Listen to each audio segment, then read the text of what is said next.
Chatarreaño, para servirle a los colombianos. Chatarreaño. Hoy, desde las lindas tierras de Cartagena de Indias, Confesiones con Chata nos trae un especial con un personaje único, un hombre innovador que ha roto todos los paradigmas, un creativo que ha ayudado a construir las marcas más exitosas de Cartagena. Con ustedes, Guido Ulloa Vergara, más conocido como el Rey Midas de las marcas. Y aquí en la terraza tropical del Hotel Hilton, con la compañía de las aves que cantan, la motosierra de algo que está por allá lejos, pero lo más importante, con Guido Ulloa Vergara, el Rey Midas de las marcas. Hay una reina para todo, hay un rey para todo. Y tú eres en ese ambiente, en ese tema, en ese... Bueno, como dentro de esa disciplina, sí, se me hace un poquito exagerado. No, pero es que a nadie nos gusta que nos diga que tú eres el mejor en nada. Sí nos gusta, pero nos sentimos como un poquito más. Bienvenido, Guido Ulloa Vergara. Mil gracias por tenerme en tu programa. Un cartagenero. Estamos peleando desde hace rato con eso. No es un cartagenero, es un... Cartagenero. Cartagenero. ¿Naciste aquí? Sí, nací aquí. No en ningún pueblo aledaño, sino aquí mismo. No, nací en Cartagena. Mis padres son de las sabanas de Sucre. ¿Ah, sí? Son de Cincé, mi mamá y mi papá. ¿Los dos? Sí, los dos. Mi papá ya falleció hace un par de años. Mi mamá sigue vivita y molestando. Ok. ¿Molestando o más bien llevando por la línea, que siempre lo ha hecho? Así es. Por la línea del bien a sus hijos, ¿no? Así es. Ahora quiero que me cuentes de ese Guido, de cuando era un niño, en el momento en que se viene para Cartagena, o que más bien cuando nace en Cartagena, cuando tus padres se vienen a vivir para acá. ¿Por qué lo hacen? Cuéntamelo todo, que todos estamos así que nos morimos del chisme. Sí, la historia que conozco es que, bueno, mi mamá en distintos momentos, mi mamá y mi papá se vienen a vivir a Cartagena. Aquí nacemos mis hermanos y yo. Yo soy el menor de 6 hermanos que se educaron en Cartagena inicialmente y luego, por circunstancias de preferencias en lo que tenía que ver como con temas de especializaciones y formación académica, fundamentalmente salimos de la ciudad en algunos momentos. O sea, mis hermanos, algunos se fueron a especializar a México, ¿Todos son otros hombres? se especializaron. Somos 5 hombres y una mujer. Okay. O sea, venimos primero 4 hombres, luego sigue mi hermana y luego sigo yo. El menor de los menores. El menor de los menores, exactamente. Dicen que el menor es la oveja negra de la casa, pues la blanca. Yo fui un poco como la oveja negra durante algún tiempo. O sea, lo que pasa es que no se podría hablar en una casa donde, a pesar de tener un padre que digamos que su naturaleza política e ideológica era conservadora. Mi papá fue durante mucho tiempo acólito de iglesia y quería ser realmente sacerdote. Hubiese un sitio más liberal para desarrollar las ideas y los conceptos. O sea, en medio de todo eso se daba un debate permanente frente a todo lo que tenía que ver con, no solo con la cotidianidad, sino también como con el tema académico y ya de formación intelectual. O sea, se podía estar hablando de Nietzsche un día y se podía estar hablando al día siguiente de Monseñor José María Escrivá de Balaguer. O sea, pasábamos del ateísmo al opus o se pasaba del liberalismo al marxismo y yo iba creciendo y era un niñito en medio de un grupo de hermanos bastante inquietos en todos estos temas. Pero vos que eres una familia democrática. Muy democrática. Finalmente, con todos los lineamientos de tu papá, pero una familia democrática. José, no se nos está metiendo mucho el sonido que tenemos al fondo, porque no quisiera que ustedes estén pensando que hay una lluvia en su televisor o que está dañado, porque yo sí estoy escuchando fuertemente. Sí, es una familia muy democrática y una familia donde se dio libertad para que todo el mundo desarrollara sus ideas y sus conceptos. Solo que había mucha diferencia, o sea, entre mi hermano mayor y yo deben haber unos 10, espero que nunca vea este programa, pero deben ser como unos 17 años de diferencia. Sí, son más o menos, somos los mejores amigos, bueno, con todos, somos una familia muy unida. Muy unida. Qué bonito. Y había mucha diferencia entre los hermanos mayores y entre mi hermana y yo, que éramos como los dos últimos, entre los primeros 4 había mucha diferencia. Sin embargo, los espacios de estudio, de reflexión y de debate eran con toda la familia. O sea, era tan importante lo que yo pudiera decir acerca de algo como lo que decía mi hermano, que acababa de presentar un proyecto ante su colegio o ante su universidad. Valía tanto lo que él pudiera decir o como yo lo entendiera, o como lo podía rebatir. Estos eran unos espacios que se daban alrededor de los almuerzos y las cenas con todos mis hermanos, y era algo muy enriquecedor. Me encanta ese concepto que estás contando de que dentro de la cena o del almuerzo se debatía esto, porque la familia que se reúne en la mesa, que cena, que comparte unida ese momento, hace que siempre permanezca unida. Sí, y yo pienso que se fortaleció así, porque fíjate, Chata, mi papá y mi mamá se divorcian cuando yo estaba muy niño, ¿ya? Pero se mantenía, mis hermanos y yo durante un tiempo nos quedamos viviendo donde mi papá, pero siempre se mantuvo eso, o sea, no por la separación de ellos se perdió la unión que había dentro de los hermanos. Déjame desgranar. ¿Cómo se llama tu papá? Rafael Ulloa González. ¿Y tu mamá? Mari Vergara Escudero. Mari no se conoce con Rafael allá en Cincé, se conocen en Cartagena. Para ir aclarándole el tema. Se conocen en Cartagena, que hacía cada uno en ese momento. Mi mamá en ese momento, mi mamá siempre tuvo mucha inquietud con el tema como de la cosmetología, o sea, eso era lo que ella quería parte estética. Hacer, el tema estético, exactamente. Y mi papá trabajaba para Bianca, ¿ya? Trabajaba en una cooperativa de Bianca que había aquí en Cartagena. Dos personas de clase media normal de un pueblo de las Sabanas de Sucre. Pero con aspiraciones. Sí, pero además con unos orígenes bien particulares que yo pienso que marcan un poco como su vida. Claro. Mi mamá, una empresaria nata, o sea, es un tema que definitivamente fue una vocación temprana. Y el caso de mi papá, venía de una familia formada, porque mi abuelo, Lisandro Ulloa, había tenido durante muchísimo tiempo, fue el director, bueno, y quien gestó el Colegio de la Merced, que fue en las Sabanas de Sucre, Córdoba, incluso del Bolívar Grande. Fue un colegio que se dedicó a formar a muchos de los grandes intelectuales y empresarios y profesionales de hoy. Que hoy existen. Entonces, en ese ambiente es que se cría mi papá, con una gran biblioteca en una casa, con el maestro Adolfo Mejía como profesor de música del colegio del abuelo, con muchísimas horas de clase, y luego de las horas de clase, muchísimas horas de formación adicional, de formación académica adicional. Mi papá contaba que el mejor regalo que él podía recibir cuando era niño era un paquete de velas, porque en Cincé no había luz, y la forma de poder leer era con las velas. Pero fíjate, cuando se quiere se puede. Exactamente. Este fue el mejor regalo para tu papá, y el mejor regalo para mí, para todos ustedes en el día de hoy, es poder tener aquí a Guido Ulloa Vergara, el rey Mira de las marcas, contándonos su experiencia, su vida y confesándonos todo lo que es él. Ya regresamos en breve con este gran personaje. Guido Ulloa Vergara.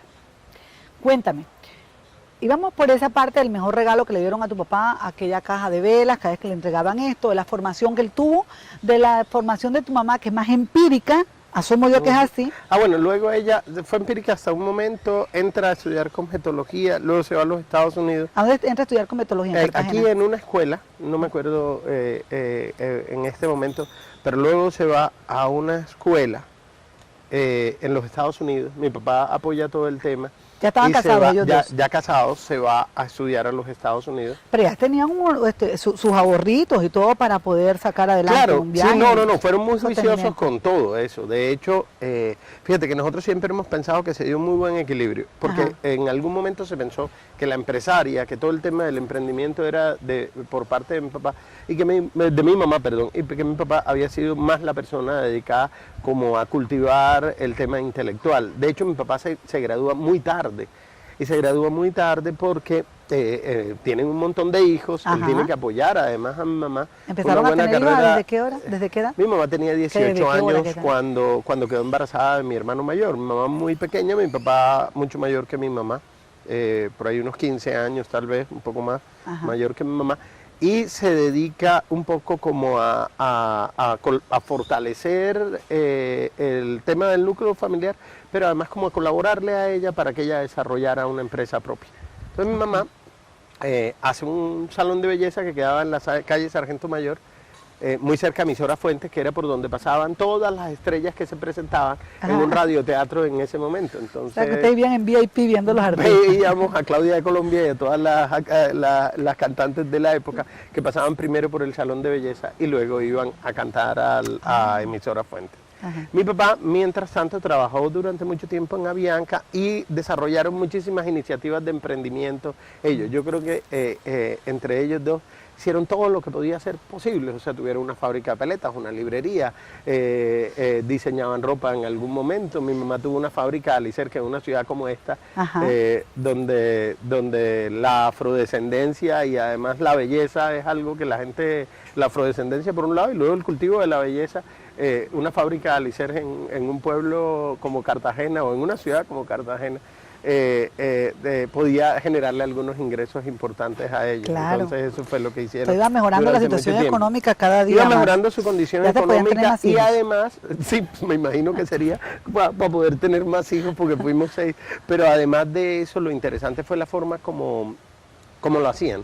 El dinero en la casa servía para estudiar, o sea, esa era la función, pero para bonito. estudiar no solo tratar de darnos la mejor educación que pudieran cuando tú tienes tantos hijos, sino también porque a lo largo de ese tiempo la casa se empieza a convertir en una gran biblioteca, o sea, son muchísimos los libros con los que vivíamos alrededor. Y literatura barata no pasaba por ahí. No mucho, pero cada cual podía elegir qué quería, ok. qué quería leer, El tema. pero generalmente, o sea, empezaron a los, no sé, o sea, mi primer libro que fue Los Piratas en Cartagena, que tenía 400 páginas, ¿De qué lo se trataba? leía a los 6 años. ¿De qué trataban los piratas de Cartagena? Era toda la historia de todos los ataques de los piratas a Cartagena. Mi papá lo que buscaba era estimular la lectura buscando un tema que pudiera ser atractivo para nosotros. ¿Y a ti te gustó leer esto? ¿Te dejó alguna enseñanza? Claro, me gustaba porque eso era lo que estábamos viviendo en nuestro entorno. Mi hermano estaba empezando a hacer sus pininos, digo yo como historiador, hoy Rodolfo, dedicado a la arquitectura como arquitecto restaurador, pero además como historiador. Tiene muchísimos documentos Aquí en acerca de Cartagena. Cartagena del siglo XVI. No, fíjate, curiosamente, mis hermanos se formaron por fuera y muchos se quedaron trabajando por fuera. Ok. O sea, 3 de mis hermanos están en Bogotá. Hablemos de cada uno de ellos. Rodolfo, el historiador. No, exacto. El mayor es Rafael Ulloa, que fue durante mucho tiempo asesor jurídico del Grupo Santo Domingo. Luego trabajó en un tema de relaciones gobierno y comunidad con el grupo, con Jocol, ¿Qué y ahora estudió tiene él? una empresa de consultoría. Es abogado y se dedicó a todo el tema de recursos humanos. Asesora a muchas empresas del sector petrolero en Colombia y en el exterior, qué en el bueno. tema de responsabilidad social empresarial y recursos humanos. Una Esto persona- se fue por la línea de que el papá quería. Ajá. sí, digamos que fue el primero y mi papá pudo haber marcado todo eso. Ajá. Empiezan ya el tema de las profesiones liberales, ¿no? Sí, pero vamos a ver, Rafael. Luego viene... Luego viene Rodolfo, que estudia arquitectura, primero en la Universidad del Atlántico, luego termina en la Piloto, luego se especializa en México en la UNAM. Y Rodolfo durante mucho tiempo, bueno, restauró aquí el Santa Clara, el Baluarte del Reducto. Por favor. Fue presidente de ICOMOS, que es la sociedad, la entidad que se encarga de otorgar las declaratorias de patrimonios históricos de la humanidad. Consiguió, gestó la declaratoria de patrimonio histórico para Monpós, fue presidente de la Wow, Sociedad son unos Colombiana personajes. de Arquitectos en 2 ocasiones, una persona muy inquieta, profesor itinerante. Segunda carrera que tiene fundamento ante los ojos de los padres en esa época. Sí, claro, exactamente. Y una trayectoria muy larga como profesor de la maestría de restauración en la Universidad de Venecia, en la Universidad Nacional Autónoma de México, estuvo en San Petersburgo como conferencista. O sea, es una persona que tiene una trayectoria muy grande en el tema de la restauración y de la historia. Espectacular. ¿El tercer hermano? El tercer hermano es un ingeniero, Luis Fernando, especializa en México, hace un par de maestrías, viene y empezó a trabajar en el sector de agua potable, o sea, en el sector de acueductos, asesora un par de gobiernos, Y el se gobierno de especializó en Andrés esta parte. Pastrana, fue asesor de Naciones Unidas y ahora mismo es el gerente general del acueducto de Bogotá, que para mí tiene como mucho Oye, valor. pero tremendos personajes que tenemos de hermanos. Cuarto. El cuarto, pero te iba a decir algo que tenemos mucho valor, porque viniendo de provincia, en una sociedad como la nuestra, tan centralista, donde los altos, digamos que los altos cargos Ajá. de Bogotá, generalmente los ocupan personas nativas más allegadas al gobierno central. Mi hermano es completamente técnico. Luego sigue Alberto, Técnico y cartagenero. y Ajá. cartagenero, exactamente. Luego sigue Alberto es un médico, se forma en psiquiatría, trabaja durante mucho tiempo, dirige todo el tema de la unidad de psiquiatría en San Andrés y ahora trabaja para una fundación que se llama Carisma, haciendo una cosa que nosotros valoramos muchísimo, que es rehabilitando personas con dependencias de todo tipo, no solo de alcohol y drogas, sino también dependencias afectivas, dependencias de todo tipo. ¿Qué pasó con nosotros tres? ¿Qué estudiaron? ¿A qué se dedicaron? ¿Qué lo hace ser la oveja negra de la familia, pero que finalmente no lo es? Ya regresamos en breve con estas confesiones de Guido Ulloa Vergara. Y aquí estamos nuevamente con este hombre encantador, vendedor de ilusiones. ¿Por qué es un vendedor de ilusiones? Esto fue lo que soñó ser él, un vendedor de ilusiones. Lo único es que las convierte en una realidad, no se queda el tema ahí en el aire. 4 hermanos tuyos ya llegaron clarísimos en sus definiciones profesionales. Llegamos por el médico. Luego, Así sigue mi hermana, que estudió, esa pues era la única niña de la familia, hizo siempre lo que quiso, todavía hace lo que quiera.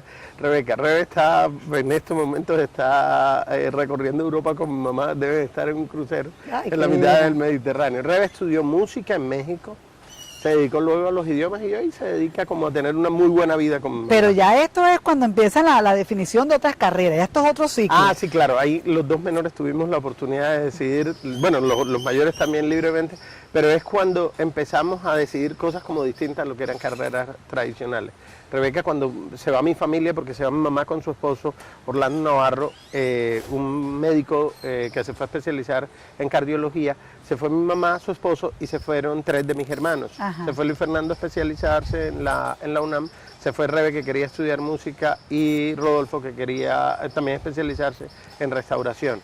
Pero ¿cómo ven en ese momento que Rebe quiere estudiar música? Ah, no, pues como era la niña consentida, lo que quisiera era estudiar Rebeca. Estuvo bueno. Sí, quería estudiar música, que en ese momento fue piano, si quería dedicarse a estudiar los idiomas estaba bien, si quería no volver al colegio era perfecto, fue la niña consentida de los hermanos y de los papás. Ve usted. ¿Ya? Llega el momento yo le digo, de la ovejita. Sí. Le digo, inicialmente lo que quería estudiar era psicología, pero no me estaba dando cuenta que la vocación ya había nacido en mí. Yo por unas circunstancias empiezo a trabajar muy temprano y es que me caso por primera vez a los 16 años. Ok, empezamos a saltarnos los pasos rapidito. Empiezo a trabajar muy temprano, yo quería estudiar psicología. Empiezo a trabajar, teníamos unas tiendas de ropa, mi mamá tenía unas tiendas de ropa acá. De pronto me doy cuenta que me gusta diseñar muebles, que empiezo a diseñar ropa. Vamos un poquito para atrás. Sí. Comenzamos el colegio. ¿Cómo te iba en el colegio? A principio me iba muy bien. Luego tuve un año, digo que yo me adelanté a los años sabáticos, esto fue un año de desorden, por ahí como a los 14, 15 años, a los 15 años, un año en que... ¿Y tu papá muriéndose? Mis papás no sabían mucho realmente qué era lo que estaba pasando. ¿Tu mamá? Mi mamá lo sospechaba y se dio cuenta ya cuando prácticamente, o sea, se estaba dando cuenta desde antes, pero se dio cuenta cuando terminaba el año. Pasé un año sin hacer nada, o sea, me encontraba con los amigos, hacía surf, era... Surfista, el príncipe de la playa, graduado en las mejores olas. Exacto, graduado en las mejores olas, nada, con un grupo de amigos que no hacían nada tampoco como yo. Pues nunca hubo nada de drogas, ni de alcohol, ni de nada de eso. Era el tema de la playa, era vagancia, sí, yo pienso. Mi papá decía que yo no me sentía vago porque yo sentía que yo estaba ocupado, o sea, yo andaba corriendo olas, entonces una persona que está dedicada a correr olas pues no es una persona vaga, o sea, está estudiando algo sobre el tema de mareas y ese tipo de cosas. Sí, para que no le mareo él tampoco. Lo dijo después, pero me sirvió porque a partir de eso yo desarrollo la primera colección de ropa de surf que lanzamos en una tienda que teníamos nosotros acá, que se llama Cartagena Sport. Y eso se convierte... ¿Empiezas a diseñar? Empiezo a diseñar ropa para surfistas. ¿Y cómo haces para los patrones y todo esto? ¿Quién no maneja? Bueno, no, pues inicialmente lo que trataba era de copiar lo que yo sabía que se estaba usando en las playas de California y que aquí no había llegado. Playas de California, hágame el favor. Sí, porque mis amigos tenían como irse para las playas de California y mostrarme que en esa época habíamos evolucionado de los shorts pequeñitos a los jams y a ropa mucho más cómoda para hacer surf. Entonces, me adelanto a un cree proveedor. En ti? ¿Tu mamá o tu papá? No, yo creo que una tía. Una tía, porque mi mamá en ese momento no está aquí, mi mamá está en México. Mi papá siempre creía en mí. Cuando yo le digo a mi papá que quiero diseñar ropa, mi papá todo lo que tú le dijeras que querías hacer, él inmediatamente contabas con su apoyo. Lo que sucedía era que él siempre... yo ponía una anécdota que cuál era la diferencia entre mi mamá y mi papá si yo les decía mañana que me iba a establecer en la luna. Dice, mi mamá me preguntaba que si había hecho un estudio de mercado, que si habían clientes, que si ya sabía exactamente qué era lo que iba a hacer, que le mandara polvo lunar para ella empacarlo y venderlo acá, y todo esto. Y mi papá lo primero que me decía era, Pollo, apenas te establezcas, me das tu dirección y tu número de teléfono para mantenernos en contacto. Entonces, esas eran como las dos líneas y las dos fundamentales para generar una estructura.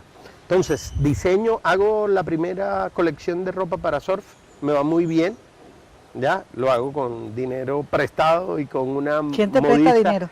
Una amiga de mi mamá, una amiga de mi mamá. Una amiga de mi mamá, yo no tenía dinero, estaba recién casado, voy donde ¿Ella vive hoy en día? Sí. Hagámosle el saludo para que sepa lo importante que fue en tu vida en ese momento. Sí, definitivamente. Además, porque te voy a contar, hay dos personas. Lucy Caro, que fue la persona que hoy dirige un centro comercial que en ese momento tenía una empresa de diseño, que fue, cuando yo le llevo la muestra, Lucy inmediatamente se encarga de desarrollar las primeras, digamos que las primeras muestras de la colección a partir de un nuevo modelo que yo le traía. ¿Cuál era la marca? No había las telas, se llamaba Palms, ya que tenía que ver como con el tema de la playa, palmera, ¿no? Era la palmera, yo diseñé el logo, no me había dado cuenta del tema de que ya tenía habilidades para el diseño, hacía las vitrinas de las tiendas de ropa nuestras, todas las vitrinas, que eran vitrinas muy elaboradas, las hacía, y empecé a hacer muebles para una tienda que acabábamos de abrir. Pero ¿cómo va el diseño de ropa Porque tropical, vivía, de mar, ropa de playa? a los muebles. A los muebles. Porque como había crecido en medio de unas tiendas de ropa, donde nosotros teníamos que comprar lo que existía en el mercado para exhibir, teníamos que transformar un mueble que de pronto estaba diseñado para exhibir, un mueble en bambú o en ratán, que estaba diseñado para una exhibición de platos en un apartamento tropical, convertirlo en una exhibición de ropa dentro de una tienda que tenía un diseño bien oriental. Siempre teníamos que estar transformando porque la industria para la exhibición de ropa en ese momento estaba desarrollada para grandes superficies, no para tiendas exclusivas de moda. Entonces, si queríamos darle un carácter a esas tiendas, teníamos que diseñar el mobiliario para esas tiendas. Y ahí empiezo a diseñar muebles para eso. Imagínate tú que este hombre sabe lo que es ir casado una cosa con la otra, sabe lo que es evolución, sabe lo que es desarrollar. Y yo lo único que sé es desarrollar para ustedes temas de interés, en la medida en que si les sigue gustando, quiero invitarte a una segunda parte de este programa porque no hemos llegado ni a la mitad de su historia. No nos dimos cuenta cuando pasó el tiempo y quiero aclarar también que él estaba renuente a sentarse porque media hora le parecía mucho tiempo para contar en televisión. ¿Qué les parece? Así que mil gracias. Te quiero invitar a esta segunda parte, quiero invitarles a todos ustedes a que sigan este recorrido, esta historia, esta trayectoria de un hombre tan interesante. Guido Ulloa Vergara. Falta otro hermano que mencioné, ¿verdad? Y con esto voy a cerrar porque no sé si es hijo de padre y madre o si es o no es. ¿El Chincho Ulloa? No, ese era el personaje más famoso de esta familia, pero no tiene nada que ver conmigo. Eso era lo que yo decía, que veníamos de una familia donde el personaje más destacado, bueno, además respeto su profesión de actor, era el Chincho Ulloa, pero no tiene nada que ver con nosotros. Soy Chata Riaño, los espero la próxima semana. Él es Guido Ulloa, seguirá confesándonos en nuestro correo electrónico confesioneschata@hotmail.com para que usted siga definitivamente sugiriendo personajes como este. Síganos por Twitter, @chatarriaño Chata Riano, para poderle comentar historias de lo que pasó detrás de cámaras. Los quiero muchote. Gracias a José Alfonso Soque, a Magnolia Mendoza, que es nuestra coordinadora aquí en Cartagena, que no se nos olvide el nombre, Susana Soque. También vamos con Jorgito Licona, que no es silicona, no es lo mismo. Y un beso bien grande para todos ustedes. Nos vemos. Gracias, mamá. De Colombia sale para el mundo Chata Riaño, para servirle a los colombianos. Chata Riaño, en mi programa, en tu programa, es Confesiones. Chata Riaño, humana, controvertida, picante, auténtica, actual. Chata, y con su estilo muy caribeño. Chata Riaño, en mi programa, en tu programa, es Confesiones. Chata Riaño, Confesiones con Chata Riaño. El próximo invitado puede ser tú. Chata Riaño.